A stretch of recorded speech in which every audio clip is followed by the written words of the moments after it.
All right, so some probability questions. Grade 1 students are making passwords. They need to be 3 animals. So your password needs to have 3 animals in it. They get these options for your animals. So 1, 2, 3, 4, 5, 6, 7. There's 7 options. They are not allowed to repeat. They're not allowed to repeat. So 7, 6, 5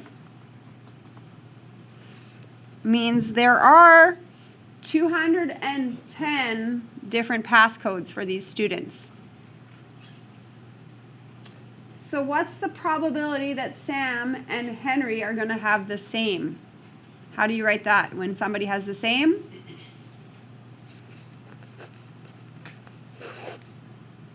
1 over. Okay? Here's the understanding of it if you want more of an explanation. If I look at Sam, Sam could pick any 210 out of the 210. He could pick anything. And then for Henry to get the same, he would only have 1 option out of the 210.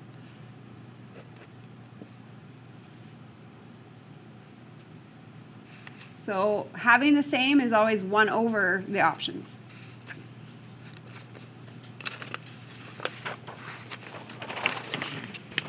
So cheat sheet, you want to write that one down. Having the same probability as someone is 1 over the total.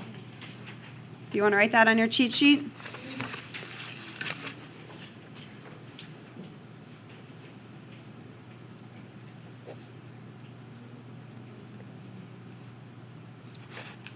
One out of total options.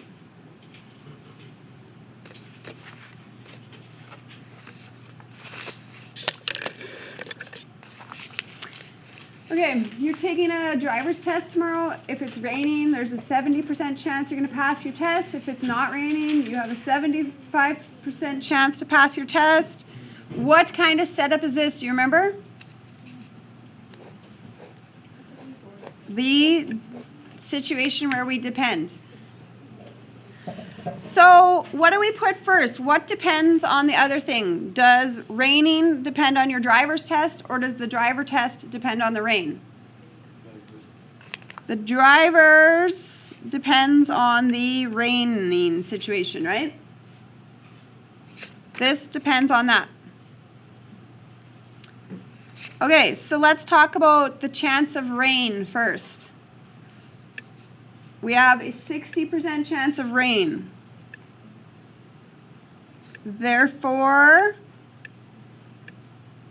40, no rain.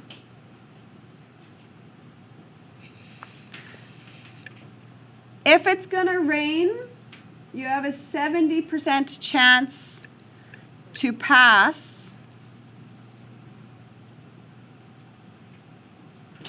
which means there will be a 30% chance you will fail.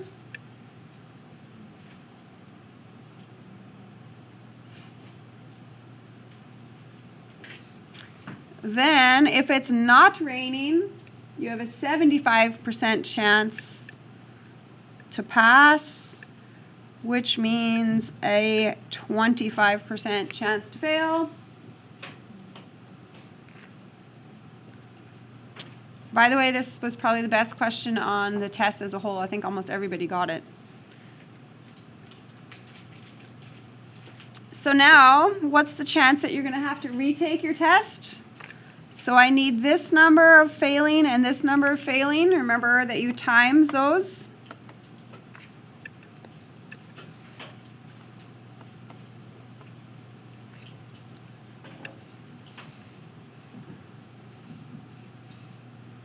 And then you still have to add them.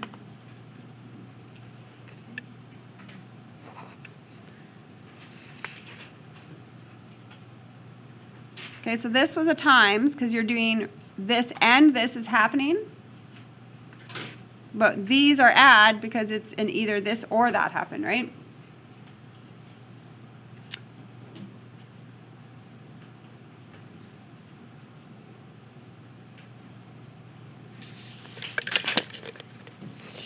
Okay, a family is lining up for a photo. What's the probability that this will happen? So when you have arrangements, it's going to be the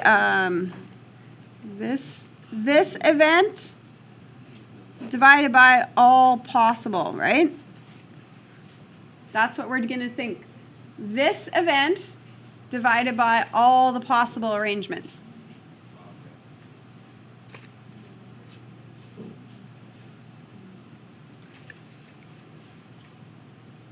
Okay, so a family of 7 is getting ready for a photo.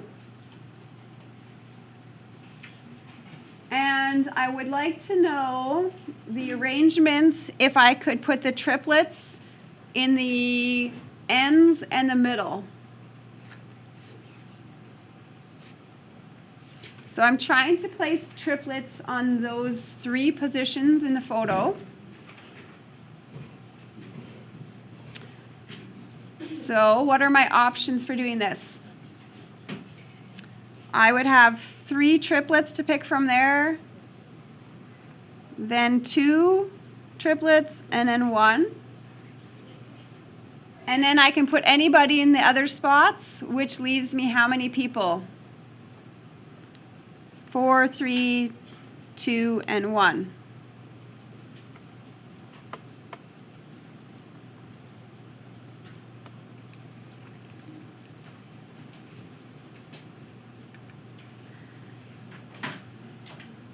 And if I wasn't worried about putting anybody specifically anywhere, how many arrangements of all these people would there just be?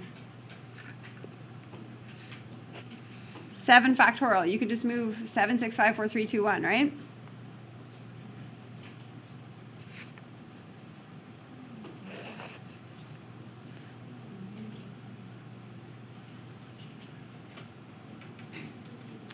So the situation of my arrangement divided by all possible situations. Okay, so that's how many arrangements there could be with the people, and that's how many arrangements there are with this specific lineup. Okay, cards. I'm not giving you the sample space of the cards.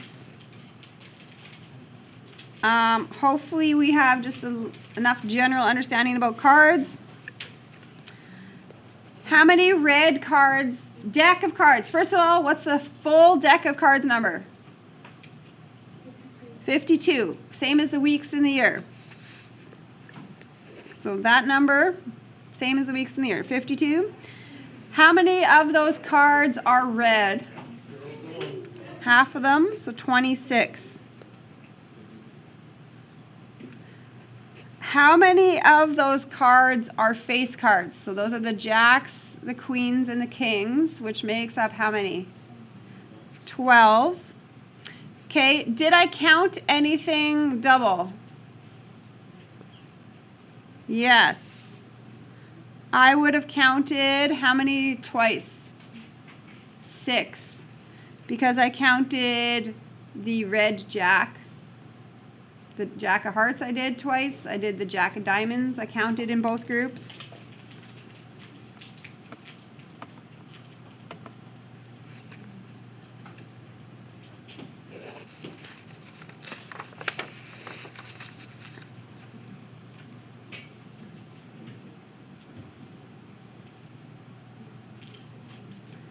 Okay, I am not sure what you want to write on your cheat sheet. Just if you need to write something with cards on there, 52 cards, 26 are red.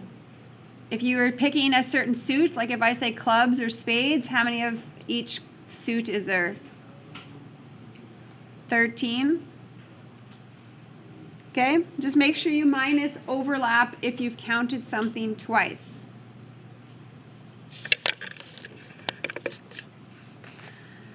What's the probability of drawing 2 consecutive cards from a deck without replacing them and them both being an ace? So I'm going to pick 2 cards. So on the first option, I have 52 cards and I'm trying to get an ace. There's 4 aces in the deck. I do get that ace and I put it in my pocket because I don't get to replace it. So what happens to you on your next draw?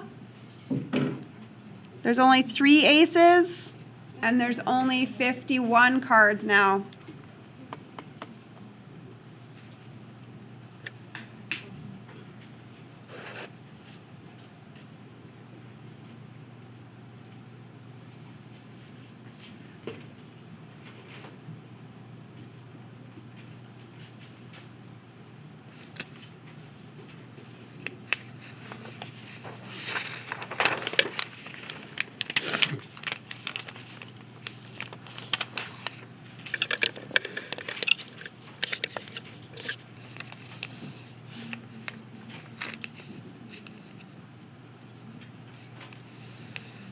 Okay, so this question was the same as when I did the probability of having at least one girl if you have 3 children or whatever. Remember that question?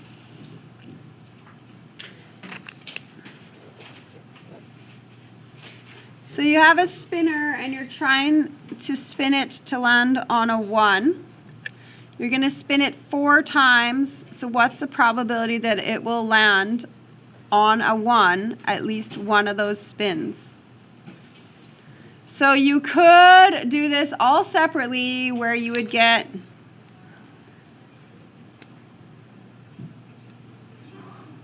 one spin of a 1, or you could get 2 1s, 3 1s, or all 4 of them could land on a 1. Or you could do a different thing, which would be what? 1 minus opposite event.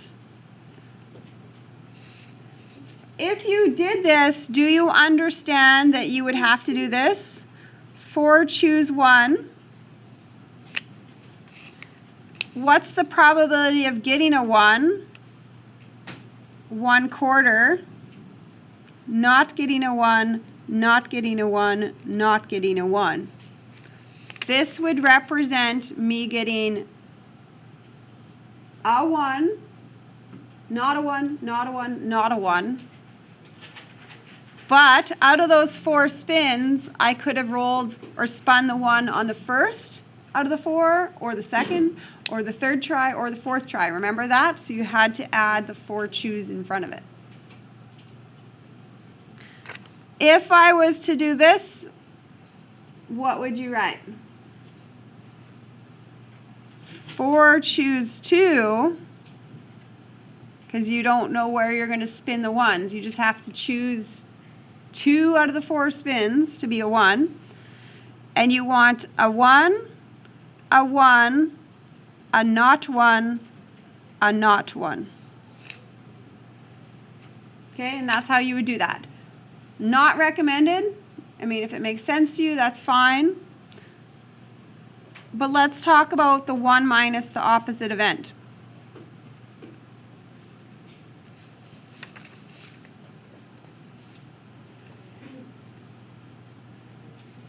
So this would be, the opposite would be not spinning any 1s, which means what's the probability on each spin? If I roll 4 or spin 4 times and I don't get a 1 on each spin, this would be a 3/4, 3/4, 3/4, 3/4. And I don't have to put a choose in front of it because there's no other, you can't do that any differently, right? Can't put it in different places.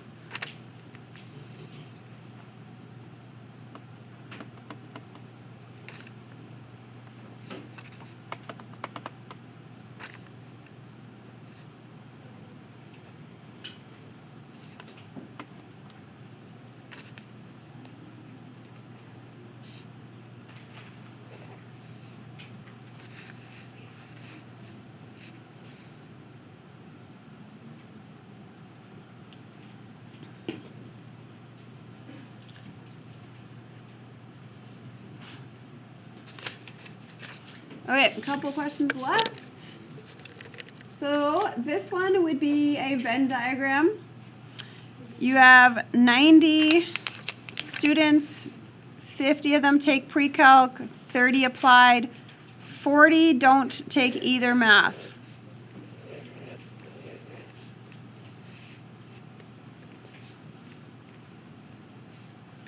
So understanding when to do Venn diagram stuff. So usually when you read them, you're going to say, oh, I have two things happening. This would be a Venn diagram. Some of you got confused with the dependent question and this question though. Okay, so understand when you read them which one's which. So what should I start with? The 50, the 30, or the 40? 40% don't do any of those maths. So now, how much percent do I need inside the bubbles? I need 60% in there.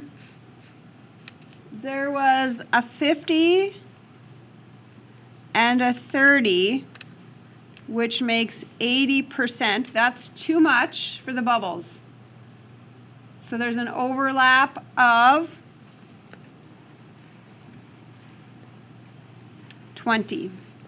So 20% will go in the middle. Your pre-calc bubble needs to add to 50. So now you need a 30 there. And your whole applied bubble needs to be 30, so that needs to be a 10. So the question is how many students take both? So you're going to have to do 90 students times 20%. You're going to have to actually do that after.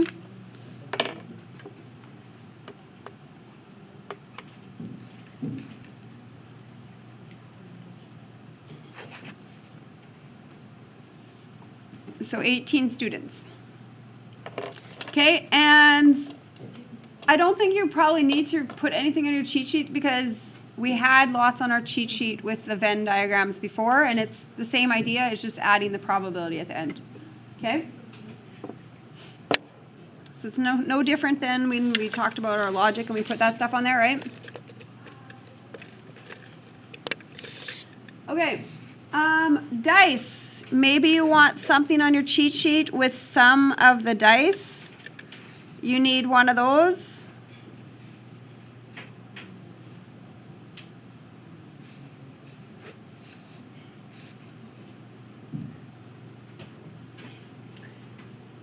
When you do this probability, what is it going to be out of? 36?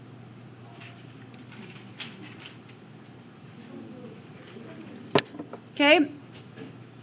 Are we drawing it all out? Is that what we're doing?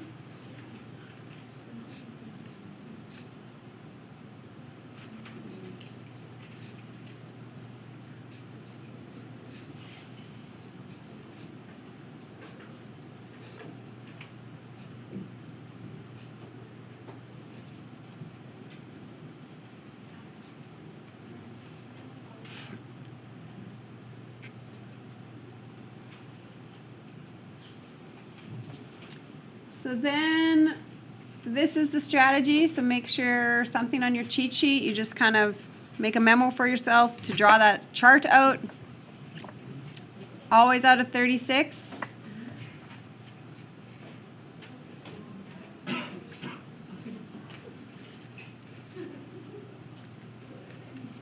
So divisible by 4, all the 4s, all the 8s, and the 12. Or less than 5. Some of you on your test forgot what the word less than meant. So don't include 5, right? You're going to be less than 5. So all the 4s, all the 3s, and all the 2s. Do you notice how I won't count the 4s twice, right? I'm only going to count them once.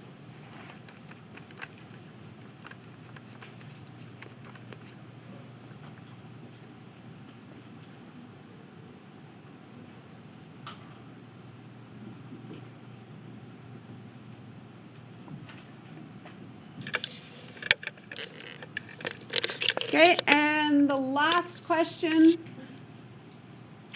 is an odds for or against question. So what are the odds against scoring?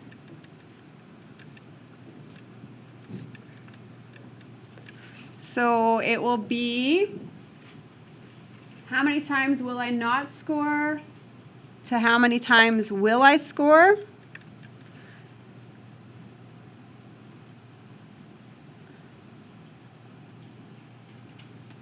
So the probability of scoring was 3 scores out of 8 attempts.